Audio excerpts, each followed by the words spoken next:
Fantastic. Okay, well, yeah, thank you everybody for your time this evening. This is what we plan to cover over the next 20 minutes or so together. We're going to look at the emerging green infrastructure strategy. We're going to cover why we need a green infrastructure strategy. We're going to consider the baseline and the needs assessment that was undertaken to underpin this work. We'll then look at the vision, the objectives, and the opportunities that have been identified off the back of that baseline and needs assessment. We're going to look at the key means of delivering this strategy, and then we'll open up to some questions at the end. So firstly, why a green infrastructure strategy? Well, there's many reasons. First of all, health and well-being. Green infrastructure is an integral way to meet some of these challenges that Hackney and all London boroughs are facing, really, in particular the outdoor air pollution situation, the urban heat island effect. Of course, during the pandemic, we've changed our views, many of us, on how much space we need and how we use our green space. Green infrastructure can help us reduce cardiovascular disease by providing more places and opportunities for people to meet and to exercise. Climate change, of course, is a huge issue that green infrastructure can help to address, and also adapt to a changing climate and be more resilient to a changing climate. So, of course, Hackney declared a climate change emergency in July 2019. And I think this is a key element to the response to that. Nature recovery. This green infrastructure strategy has been prepared alongside a nature recovery network plan, and we need to provide space in London and therefore within Hackney for nature to recover and ultimately to thrive. We're estimating a population growth of about 20% in 20 years. How can that be done sustainably is a key driver for this piece of work. And the other green infrastructure benefits are many. They're well documented, and I'm always happy to talk about those in more detail if anybody is interested later. Also, just a little bit at this stage about why a strategy. Well, it sits, first of all, at that strategy level. That's a really key thing for me to emphasize here. So below the national, regional and borough planning policy, and then it sits just in this hierarchy above the operational plans. And the reason for highlighting that is a lot of the implementation of this strategy is through those operational plans, in particular, the Nature Recovery Network Plan, the Parks and Green Spaces Plan, and perhaps if it is brought forwards in the future, the Urban Forestry Plan are key means to deliver some of this work. So the baseline and needs assessment, where did we start? Well, we considered a whole host of factors, some of which I'm going to talk through in some more detail. And this was really looking at what Hackney already has on the ground, as it were, in terms of green infrastructure. So we're going to go through a few of these in detail. First of all, the existing green cover, and the GLA have a really useful map that shows existing green cover as taken by remote sensing from satellite. And what this told us is that we've already got 26% of the borough as public open space. 38% of the borough is green in some way. It doesn't tell us what kind of green that is, but there's 38% is green in some way.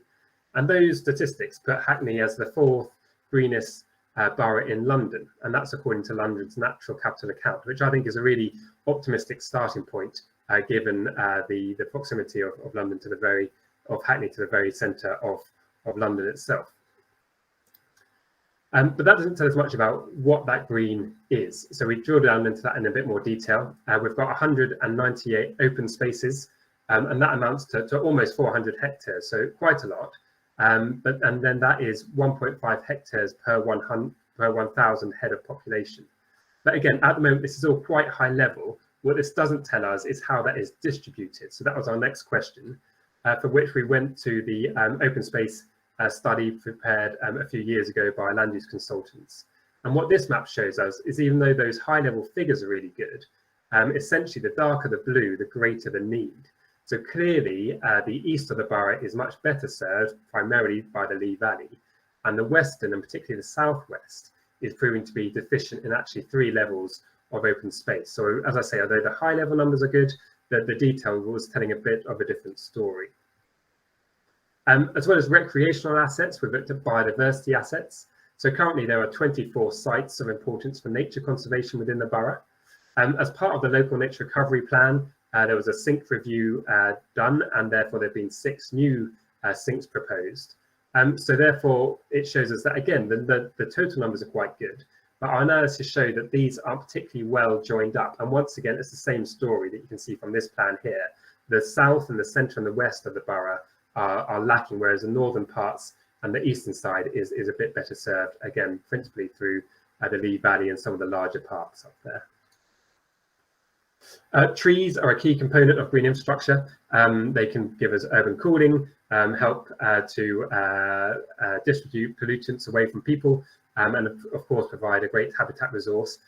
Hackney has an anecdotal arboretum. You don't need me to tell you that, as an urban arboretum.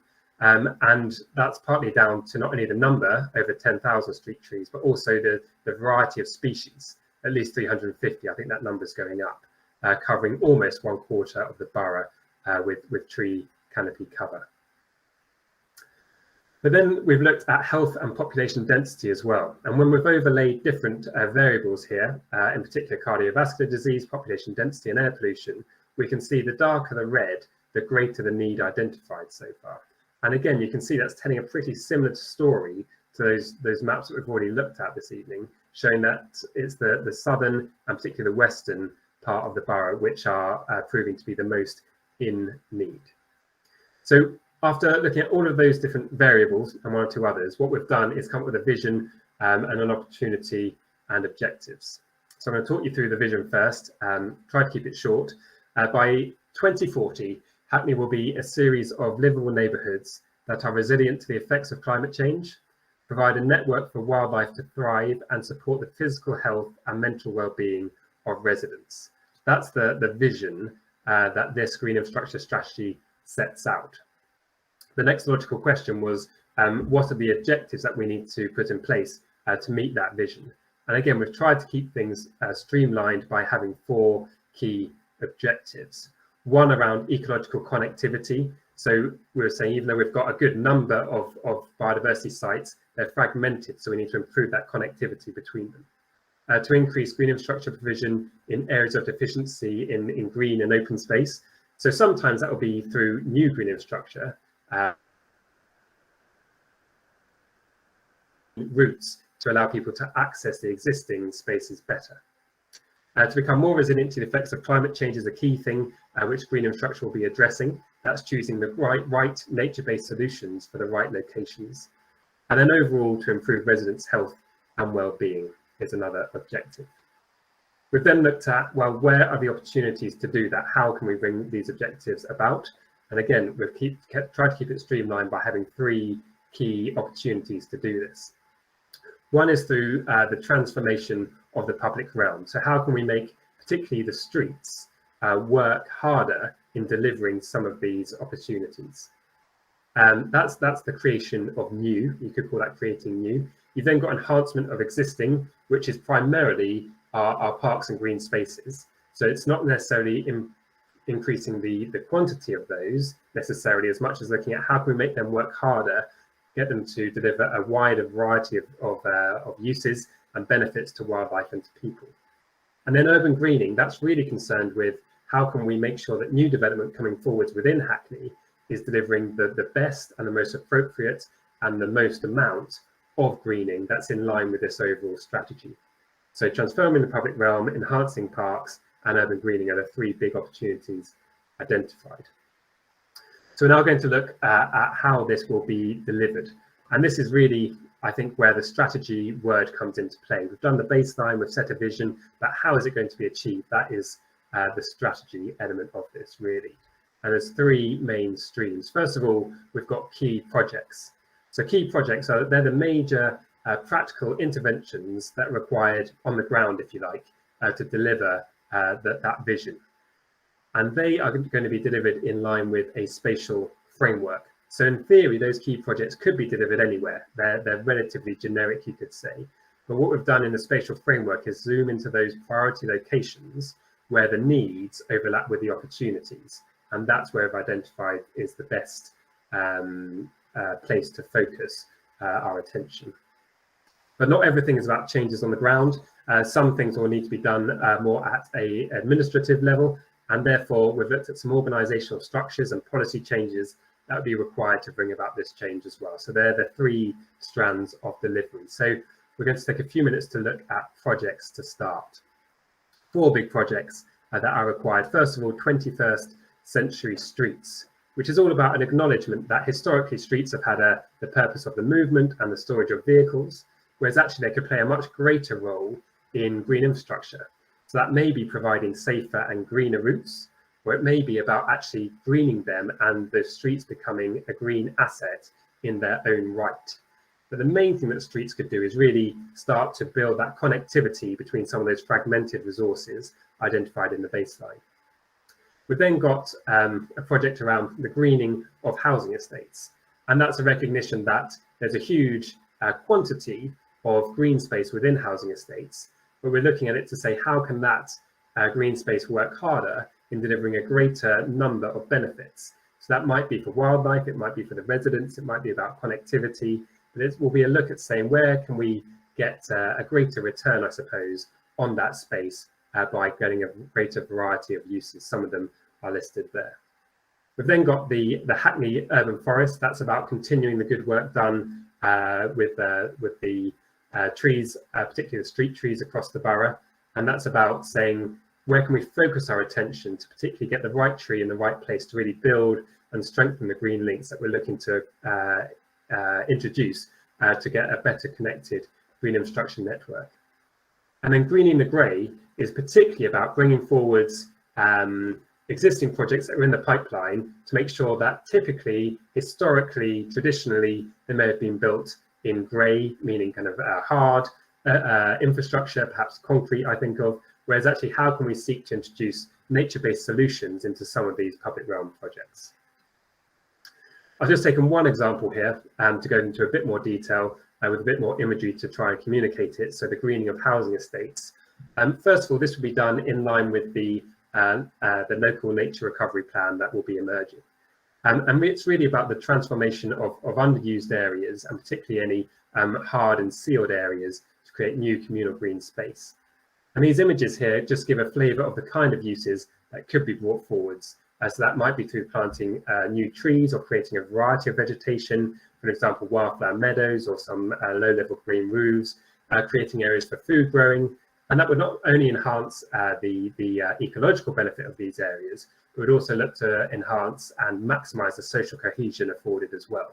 I should emphasise on this slide, though, that all of the plans and the proposals are caveated with a heavy highlight saying that this should be done in consultation with the local stakeholders, and of course, in the case of housing estates, with residents and tenants, of course. We've mentioned also how estates might contribute to green links, and this shows that in a little bit more detail through just some very quick visualizations. So it might be the kind of work that's gone on at the King's Crescent estate, where there's been a wholesale change and a lot of work done there to this new play street. That's a fantastic example of what we're looking at. But it may be much more low key, and it's not about changing barriers or changing movement across a housing estate, but it's rather looking at those areas on the edge, like those grass areas seen in those images on the left, and saying, how can we create a richer planting mix in these areas to both contribute to the green infrastructure on the site, but also contribute to the character of the streets and create a greener Hackney by utilising those spaces on the edge of those estates. And it's worth highlighting again that all of this has been developed in conjunction with the Nature Recovery Network plan. And if you just keep your eyes perhaps on that left-hand image that shows the overall network proposed for Hackney, showing the whole borough, I'm then going to flick to the spatial framework, which is the second part of the delivery strategy. And you can see, hopefully, that these green links proposed in the dark green, I'll just go back a slide, start to match up with these broader orange zones. And therefore, that just starts to show you how the strategic thinking of the strategy is then borne out in detail in the Nature Recovery Network plan. So thinking through the spatial framework, what this does is starts to say, how can these generic projects start to be applied at very specific sites, as I said earlier, where the needs and the opportunities overlap to really focus our attention on where these resources should be focused. And this has looked at things like proximity to existing green spaces, where there are existing housing estates, where there's existing green cover, where there's critical drainage areas, and therefore we can start to introduce multifunctional, sustainable urban drainage systems. And what this does is it starts to show us the key steps that need to occur in these locations to bring about that vision.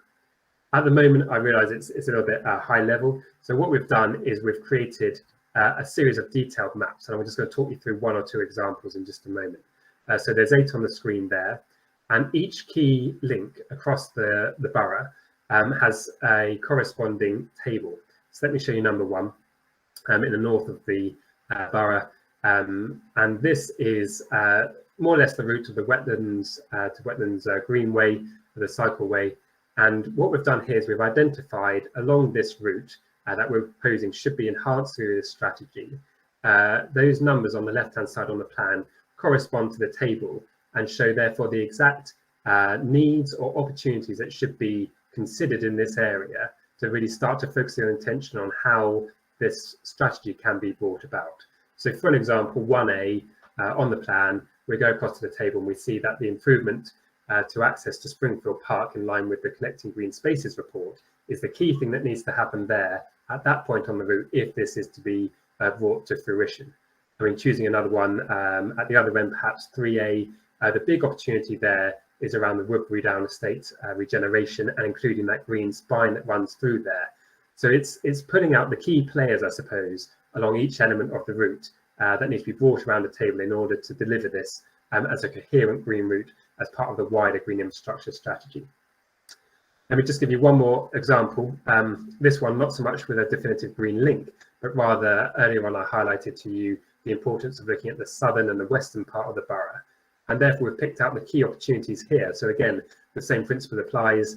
For an example, we've got a series of low traffic neighbourhoods and within those a series of housing estates. So for an example, 1G, looking at St Mary's Estate, how can we make sure that the landscape around there is working as hard as we can in line with that project that we discussed earlier to deliver the maximum benefit for green infrastructure in that area. So this is really where the strategy word comes into play to show the key interventions that need to be made. Conscious of time, I'm going to run also onto governance and policy. So there are these key moves that we've considered are required to bring about the strategy. One is the inception of a green infrastructure task force, and this would be an internal Hackney Council group that really is there to encourage interdisciplinary workshops between all these different players that have been identified in the spatial framework to make sure that projects are done collectively and to encourage that joint work and interdepartmental collaboration. The next one is the development of an interactive version of that spatial framework that I've just shown you, acknowledging that this need to be used by applicants and development managers in the determination of planning applications to make sure that the right kind of greening is brought forwards in the right areas. The Hackney Green Infrastructure Forum would be more of an externally facing group, bringing together local stakeholders, be that landowners or community groups, to make sure that there's much more collaboration between the council and local groups. We've spoken to groups such as the Hackney Biodiversity Partnership. There's a lot of good work. It's saying how can we formalise that and get the right people around the table for the right projects.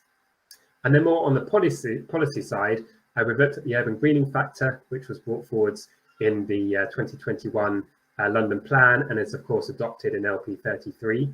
We've pushed it a little further and said perhaps within key growth areas, so for example Shoreditch or Dalston, where there's a shortfall in the urban greening factor on site, that could then be offset with a financial contribution for greening beyond the site boundary. I must emphasise that must be demonstrated that it cannot be met on site. It's kind of the last resort rather than the first resort there.